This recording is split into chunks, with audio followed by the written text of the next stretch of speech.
Two-party politics is not just dying, it is dead, and it is buried. Today, we're going to look at some of the strongest reactions and comments following these political results in the United Kingdom. People were talking about the collapse of traditional parties, a historic shift in the electorate, and even the possible end of the political system that dominated the country for decades. It would be Nigel Farage walking in there today. Possibly not with a clear majority, but certainly as the largest party. So tonight, he has the claim to be the main representative of the right in politics. And what makes this even more interesting is that these reactions came from every side. Ordinary voters, political analysts, and public figures all responding to the rise of new parties, growing frustration with the government, and the feeling that the country is heading in a very different direction. A lot of this is anger and fury at the two traditional parties, and, I think there'll be quite a lot of license for challenger parties. So, before we continue, share this video with someone who follows international politics, leave a like, and subscribe to the channel. Because political shifts like this usually start slowly, until suddenly everything changes. The voters have sent a message about the pace of change, how they want their lives improved. I was elected to meet those challenges, and I'm not going to walk away from those challenges and plunge the country into chaos. I think what is abundantly clear is that unless the government delivers significant and urgent change, then the Prime Minister cannot lead us into another election. We're seeing some truly historic shifts in voting patterns in parts of this country. Things, frankly, I could never have dreamt that we'd see. This is a historic victory. This is the first time the Green Party have ever won a directly elected mayor.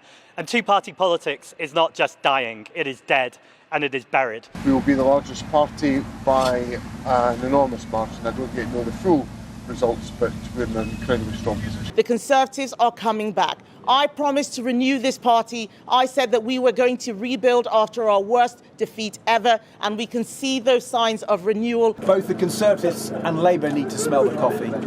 The old parties are out, and we are the only party offering the change that Britain needs. And Robert joins me now in Downing Street, as you can see, to talk about all of this as the cars race past at the end here.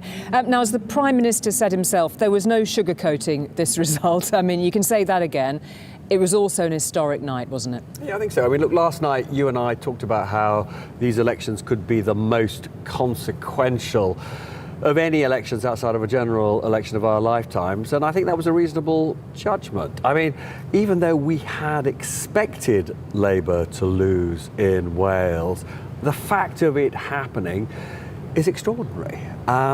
This is a country where Labour has been the largest party. I mean, it was sort of Labour-owned in some ways for more than 100 years. It's in third place after these elections. So that in itself is extraordinary. But then just look at Labour's share throughout Great Britain. It's impossible to be completely accurate at this stage, but it looks as though its share is around 15%, well under half what it got in that general election. And again, a share of the vote so low that we haven't seen it more or less since it was created as the main, originally opposition party. So this is devastating and has profound consequences for Keir Starmer, the man who I'm assuming is not quite yet tucked up in bed over there. Now, we'll talk later in the programme about whether he can survive, but when I talk to Labour MPs, they absolutely say to me he's on borrowed time. And then, the other, of course, incredibly important point about what happened today is if today's result had been replicated in a general election, it would be Nigel Farage walking in there today. Possibly not with a clear majority, but certainly as the largest party. So tonight, he has the claim to be the main representative of the right in politics. OK, much more to talk about later. Well, to talk further about all of this, I'm joined by our election analyst, Professor Jane Green. Great to see you, Jane. And as we've seen throughout all of the coverage so far, this deep, stark fracturing of the electoral landscape, Can we say tonight the era of two-party politics is over, or is it the beginning of the end? What is it? So I think, first of all, Julie, we have to obviously remember these are local elections, clearly, and it's possible that in a general election, voters will go a little bit more, I think, back to the two largest parties, if they still see those two parties as the traditional parties of government and that the choice is then about who goes into number 10. However, the kind of fracturing we are seeing It's unprecedented. It's so big. So around somewhere between 65 and even 70% of people have rejected those two traditional parties of government. That's a massive, massive increase compared to the general election when the same proportion was about 40%. And so we are potentially seeing not just the rejection of the two largest parties, but also perhaps even the rejection of the whole system that has kind of supported those two parties over time. Of course, also in some places, it's almost a replacement of two parties. It's not, do we see the end of the two-party system? In Wales, it's still a two-party system. It's just different two parties than we're used to. It's an astonishing thought, isn't it? And I suppose, though, once those celebrations amongst the big winners that we've seen in the last 24 hours settle down a bit, this is a moment of test for those challenger parties. We've now got hundreds of councillors from Reform and the Greens too that are going to be taking power in those areas across this country, and they're going to be judged on it.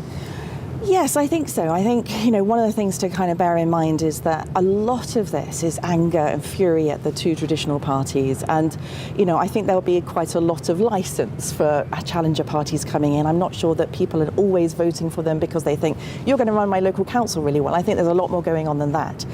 But really importantly for these challenger parties, getting into local government does two things. One is they can say, we have got some experience here, we're building up that kind of capability. But the second thing, which is really important in this fractured landscape, is to say we can win here. And so the next time there's an election, the local elections, and then as we go into a general election, they will be able to say, if you're a voter and you want to vote for a left party, we are the party that can stop a party on the right, or if you're a voter that wants to vote for a right party, we are the party to stop a party on the left. And it's that changing sense of who can win here that is, of course, being kind of in evidence through these local elections, but it was also why these are local elections could be so significant going forward. And now I want to hear your opinion. Is this just a temporary wave of frustration? Or is the British political system genuinely changing right in front of us? Leave your thoughts in the comments below. I'll pin the most interesting one. And if you enjoyed the video, don't forget to like and subscribe for more content like this.